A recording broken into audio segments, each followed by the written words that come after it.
اور جس سے بہت سی بیماریاں آتی ہیں. اس پہ اب تحقیق بھی ہو رہی ہے پیراسائیکالوجی میں کہ نظر سے جو ریز اٹھتی ہیں وہ انسان کے جسم میں، یعنی نیگیٹو ریز جو خاص طور پر آتی ہیں، حسد کی نظر ہوتی ہے جیسے، تو وہ آ کے ایک ریئیکشن کرتی، کیمیکل ریئیکشن ہوتا ہے اس کی وجہ سے بلڈ میں، جس سے کچھ بیماریاں پیدا ہوتی ہیں. حدیث میں آپ کو سنا دیتی ہوں. حضرت ام سلمہ سے روایت ہے کہ آپ صلی اللہ علیہ وسلم نے ایک لڑکی کے چہرے پر کالے پیلے رنگ کا نشان دیکھا تو آپ نے فرمایا اسے نظر بد لگ گئی ہے، اس پر دم کرو. حضرت جابر کہتے ہیں کہ آپ صلی اللہ علیہ وسلم نے آل حزم کو سانپ کے ڈسنے کی وجہ سے دم کرنے کی رخصت دی، اور آپ نے اسما بنت امیس سے پوچھا کیا وجہ ہے کہ میرے بھتیجے کمزور ہیں، کیا فقر و فاقہ کا شکار ہیں، یعنی کھانے پینے کے باوجود یہ کیوں کمزور ہیں، کیا ان کو کچھ کھانے کو نہیں ملتا؟ انہوں نے کہا نہیں، بلکہ انہیں نظر بد بہت جلد لگ جاتی ہے. تو آپ نے فرمایا ان پر دم کیا کرو. یعنی جس بیماری کی سمجھ میں نہ آئے کہ کھائے پیے بھی انسان، جوان بھی ہو لیکن اس کو صحت ہو ہی نہ، کوئی ظاہری سبب معلوم ہی نہ ہو، تو ایسے شخص پر دم کرنا چاہیے. حضرت عائشہ صدیقہ کہتی ہیں کہ رسول اللہ صلی اللہ علیہ وسلم نظر بد کی وجہ سے دم کرنے کا حکم دیتے تھے. حضرت انس کہتے ہیں کہ آپ صلی اللہ علیہ وسلم نے نظر بد اور بچھو وغیرہ کے ڈسنے سے اور پھوڑوں سے دم کرنے کی اجازت دی، یعنی پھوڑے وغیرہ جو ہوتے ہیں نا اس پر بھی دم کی اجازت دی. تو جسمانی بیماری ہے نا. اور نظر کے بارے میں تو یہ بھی کہا گیا ہے، حدیث میں آتا ہے کہ نظر بد کا لگنا حق ہے، انسان کو اونچے پہاڑ سے گرا سکتی. کیونکہ ہوتا کیا ہے کہ جب ایک خاص اینگل سے دیکھا جاتا ہے تو دوسرے انسان کے جسم میں جیسے لرزہ سا آ جاتا ہے نا اور انسان ہل جاتا ہے. اس کی دلیل قرآن میں بھی ہے. ایک سورت کے آخر میں آتا ہے وَإِن يَكَادُ الَّذِينَ كَفَرُوا لَيُزْلِقُونَكَ بِأَبْصَارِهِمْ لَمَّا سَمِعُوا الذِّكْرَ، کہ قریب ہے کہ کچھ کافر آپ کو اپنی نگاہوں سے کیا کر دیں، پھسلا دیں جب یہ قرآن سنتے ہیں. یعنی وہ سننے نہیں آتے تھے، صرف آپ کو گھورتے رہتے تھے. اور کس لیے گھورتے رہتے تھے؟ تاکہ آپ بول نہ سکیں، آپ لرز جائیں، ڈگمگا جائیں، اپنا کام چھوڑ دیں. بری نیت سے آتے تھے. وَيَقُولُونَ إِنَّهُ لَمَجْنُونَ، کہتے ہیں کہ یہ تو مجنون ہو گیا. آپ صلی اللہ علیہ وسلم نے فرمایا نظر بد حق ہے، اگر تقدیر سے کوئی چیز سبقت لے جا سکتی ہوتی تو وہ نظر بد ہے. پتہ کیسے چل جاتا ہے؟ پتہ کیوں نہیں چلتا؟ مثلا آپ کا بچہ ہنس رہا تھا، کھیل رہا تھا، دودھ پی رہا تھا کہ اچانک کوئی شخص آیا اور جب وہ اٹھا تو بچے نے شور کرنا شروع کر دیا. پتہ چل جاتا ہے. بعض اوقات گھر ہی کے لوگوں کی لگ جاتی، بعض اوقات محبت سے بھی لگ جاتی کہ بچہ کھیل رہا تھا، آپ دیکھتے کہ وہ گر پڑا، اچانک رونا دھونا شروع ہو گیا، سر پٹ گیا. حدیث میں آتا ہے نظر بد انسان کو موت تک اور اونٹ کو ہانڈی تک پہنچا دیتی. اونٹ کو ہانڈی تک پہنچانے کا مطلب کیا ہے؟ ذبح کرنا پڑ جاتا ہے، تڑپنے لگتا ہے. آپ صلی اللہ علیہ وسلم نے فرمایا اللہ کی قضاء اور تقدیر کے بعد سب سے زیادہ نظر بد کی وجہ سے میری امت میں اموات ہوں گی. آپ صلی اللہ علیہ وسلم نے فرمایا نظر بد سے اللہ کی پناہ طلب کیا کرو، کیونکہ نظر بد کا لگنا حق ہے. اسما بنت امیس نے آپ سے گزارش کی کہ بنو جعفر کو نظر بد لگ جاتی ہے تو کیا وہ ان پہ دم کر سکتی ہیں؟ آپ نے فرمایا ہاں، یعنی ایک عورت بھی دم کر سکتی ہے، اور اگر تقدیر سے کوئی چیز سبقت لے جانے والی ہوتی تو وہ نظر بد ہے. آپ نے فرمایا بے شک نظر بد انسان پر اثر انداز ہوتی ہے، حتیٰ کہ اگر وہ ایک اونچی جگہ پر ہو تو نظر کی وجہ سے گر بھی سکتا ہے، یعنی فزیکلی بھی اثر انداز ہوتی. اور آپ دیکھیں کہ وہ قرآن پاک میں نہیں آتا وَمِن شَرِّ حَاسِدٍ إِذَا حَسَدَ، اور حاسد کی شر سے جب وہ حسد کرے. تو نظر بد ہوتی کس کی ہے؟ حاسد کی ہوتی. بری نظر کس کی ہوتی ہے؟ حاسد کی. تو جو صبح شام 3 دفعہ یہ پڑھتے رہے ان کو حاسد کچھ نہیں کر سکتے، ان کا کچھ نہیں بگاڑ سکتے، جتنا چاہیں گھورتے رہے. اسی طرح ابن کثیر نے کہا کہ نظر بد کا اللہ کے حکم سے لگنا اور اثر انداز ہونا حق ہے. تو جب اللہ کی پناہ لیتے نا قل اعوذ برب الفلق قل اعوذ برب الناس، تو آپ نے اللہ کے پناہ لے لی، شیلٹر میں آ گیا. اب ہر چیز بیکار ہو رہی ہے، سب نظر بد. اور اگر لگتی بھی ہے انسان کو تو کس سے؟ اللہ کے اذن سے لگتی.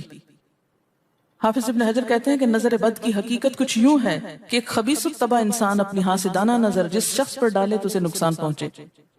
ابن قیم کہتے ہیں کچھ کم علم لوگوں نے نظر بد کی تاثیر کو باطل قرار دیا ہے، اور ان کا کہنا ہے کہ یہ محض توہم پرستی ہے اور اس کی کوئی حقیقت نہیں. لیکن حقیقت یہ ہے کہ یہ لوگ سب سے زیادہ جاہل اور ارواح کی صفات اور ان کی تاثیر سے ناواقف ہیں، اور ان کی عقلوں پہ پردہ پڑا ہوا ہے. جبکہ تمام امتوں کے عقلاء باوجود اختلاف مذاہب کے نظر بد سے انکار نہیں کرتے. یعنی صرف اسلام میں نہیں، دیگر مذاہب میں بھی یہ کانسیپٹ پایا جاتا ہے. اگرچہ نظر بد کے سبب اور اس کی جہت تاثیر کے سلسلے میں ان میں اختلاف ہے۔ پھر کہتے ہیں اس میں کوئی شک نہیں کہ اللہ تعالیٰ نے جسموں اور روحوں میں مختلف طاقتیں اور طبیعتیں پیدا کی ہیں، اور ان میں کئی خواص اور اثر انداز ہونے والی کیفیات ودیت کی ہیں۔ آپ دیکھیں کہ لو چلتی ہے تو اثر نہیں ہوتا، اس کا بھی تو اثر ہوتا ہے نا، حالانکہ وہ نظر نہیں آ رہی ہوتی۔ اور کسی عقل مند کے لیے ممکن نہیں کہ وہ جسموں میں روحوں کی تاثیر سے انکار کرے، کیونکہ یہ چیز خود دیکھی اور محسوس کی جا سکتی ہے۔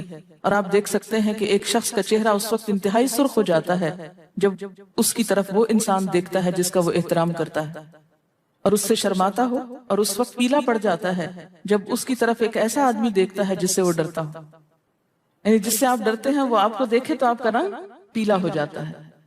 فرمایا یہ سب کچھ روحوں کی تاثیر کی وجہ سے ہوتا ہے، اور چونکہ اس کا تعلق نظر سے ہوتا ہے اور اس لیے نظر بد کی نسبت آنکھ کی نظر کی طرف کی جاتی ہے، حالانکہ آنکھ کی نظر کچھ نہیں کرتی، یہ تو روح کی تاثیر، یعنی نظر یہ نظر نہیں ہے صرف، بلکہ اندر سے روح یا احساسات ہیں جو ٹرانسفر ہوتے ہیں۔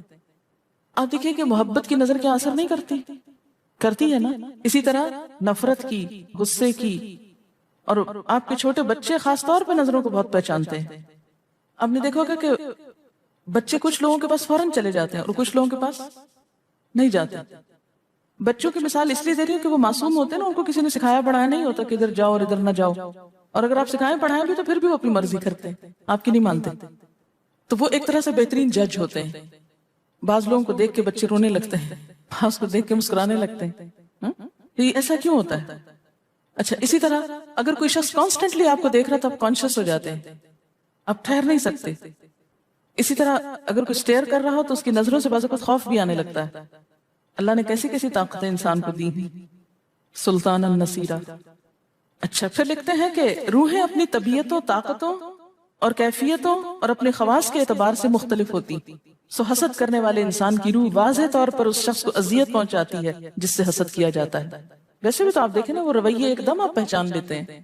یہی وجہ ہے کہ اللہ تعالیٰ نے حاسد کے شر سے پناہ طلب کرنے کا حکم دیا ہے۔ حاسد کی تاثیر ایک ایسی چیز ہے جس سے وہی انکار کر سکتا ہے جو حقیقت انسانیت سے خارج ہو۔ جنوں کی نظر بھی لگتی، یہ میرا قول نہیں ہے، حدیث ہے۔ حضرت ابو سعید خدری سے روایت ہے کہ رسول اللہ صلی اللہ علیہ وسلم جنات اور انسانوں کی نظر بد سے پناہ مانگتے تھے، یعنی آپ جو پناہ مانگتے تھے بری نظر سے، وہ انسانوں کی بھی اور جنوں کی بھی۔ پھر جب معوذتین الفلق اور الناس نازل ہوئی تو آپ انہی کو پڑھتے اور باقی دعائیں آپ نے چھوڑ دی تھی، یعنی قل اعوذ برب الفلق، قل اعوذ برب الناس، پھر سب چیزوں کے شر سے بچنے کے لیے کافی۔ یاد رکھیے بعض اوقات اپنی نظر بھی لگتی ہے، خود کو بھی نظر لگتی ہے۔ اسی طرح جب لباس اتارا جاتا ہے نہانے کے لیے مثلا، تو اس وقت بھی دعا سکھائی گئی۔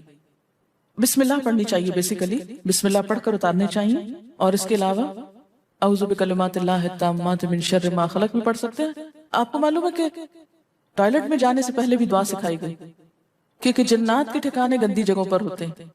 اللہم انی اعوذ بک من الخبث والخبائث، خبیث جنوں اور خبیث جننیوں، خبائث سے تیری پناہ میں آتا۔ یہ دعا کیوں سکھائی گئی؟ اسی لیے کہ اگر آپ وہاں پر موجود ہیں اور خصوصاً اگر آپ بے لباس ہیں تو بھی ایسی چیزوں کی نظر بھی لگ سکتی ہے اور وہ چیزیں اثر انداز بھی ہو سکتی ہیں۔ اسی لیے بلا ضرورت تنہائی میں بھی بے لباس ہونے سے منع کیا گیا ہے۔ بعض لوگ کی عادت ہوتی ہے نا کہ وہ نہانے بیٹھتے ہیں تو وہی کپڑے دھونے شروع کر دیتے ہیں، اور نہیں، بس فوراً اپنے آپ کو ڈھانکنے کی کوشش کریں، بلا ضرورت زیادہ دیر بے لباس نہ رہیں۔ ایک حدیث میں آتا ہے، ابو امامہ کہتے ہیں کہ میرے باپ سہل بن حنیف نے غسل کا ارادہ کیا، اور جب قمیص اتاری تو عامر بن ربیہ ان کی طرف دیکھ رہے تھے۔ ان کا رنگ انتہائی سفید تھا اور جلد بہت خوبصورت تھی۔ عامر نے دیکھتے ہی کہا، میں نے آج تک اتنی خوبصورت جلد کسی کنواری لڑکی کی بھی نہیں دیکھی۔ ان کا یہ کہنا تھا کہ سہل کو شدید بخار شروع ہو گیا، چنانچہ نبی صلی اللہ علیہ وسلم کو یہ قصہ بتایا گیا، اور آپ سے یہ بھی کہا گیا کہ سہل کی حالت یہ ہے کہ وہ سر بھی نہیں اٹھا سکتا۔ آپ نے پوچھا کیا تمہیں کسی پہ شک ہے؟ انہوں نے کہا جی ہاں، عامر بن ربیہ پہ ہو سکتا ہے۔ آپ نے انہیں بلوایا اور ناراضگی کا اظہار کرتے ہوئے فرمایا، تم میں سے کوئی ایک کیوں اپنے بھائی کو قتل کرتا ہے؟ کیا تم بارک اللہ نہیں کہہ سکتے تھے؟ اس لیے اب غسل کرو، اور اس غسل کا پانی کس پہ ڈالا جائے؟ جس کو نظر لگی۔ عامر نے اپنا چہرہ، ہاتھ، کوہنیاں، ٹخنے، پاؤں اور اپنی چادر کے اندرونی حصے دھوئے، پھر اسی پانی کو آپ نے سہل کے اوپر پیچھے سے بہا دیا، نہیں کہ اس کے منہ پہ ڈالنا، پیچھے سے بہا دیا، اور سہل فوراً ٹھیک ہو گئے۔ اس کا طریقہ بتایا گیا اس غسل کا۔ ابن شہاب زہری کا کہنا ہے کہ ہمارے زمانے کے علماء نے غسل کی یہ کیفیت بیان کی ہے، جس آدمی کی نظر لگی ہو اس کے سامنے ایک برتن رکھ دیا جائے جس میں وہ سب سے پہلے کلی کرے اور پانی اسی برتن میں گرائے، پھر اپنا چہرہ دھوئے، پھر اسی پانی کے ذریعے اپنے ہتھیلیاں، دائیں ہاتھ اور ہتھیلی پہ پانی بہائے، پھر بائیں پر، اور پھر دائیں کوہنی پر، پھر بائیں کوہنی پر، پھر بائیں ہاتھ سے اپنا دایاں پاؤں دھوئے، پھر دائیں ہاتھ سے بایاں پاؤں دھوئے، اور پھر اسی طرح گھٹنوں پہ پانی بہائے، اور پھر یاد رہے کہ سارا پانی برتن کے اندر جائے، اور اس کے بعد جس شخص کو نظر لگی ہو اس کے سر کی پچھلی جانب سے وہ پانی ایک ہی بار بہا دیا جائے۔ حضرت عائشہ کہتی ہیں کہ جس شخص کو بری نظر لگتی اس کو اسی طرح غسل کروایا جاتا ہے۔ اب بعض اوقات یہ نہیں پتا چلتا کس کی لگی، ایسی صورت میں پھر طریقہ کیا علاج کا؟ مریض کے سر پہ ہاتھ رکھ کر یہ دعا پڑھی جائے، بسم اللہ ارقیکا من کل داء یؤذیکا من کل نفس او عین حاسد اللہ یشفیک بسم اللہ ارقیکا۔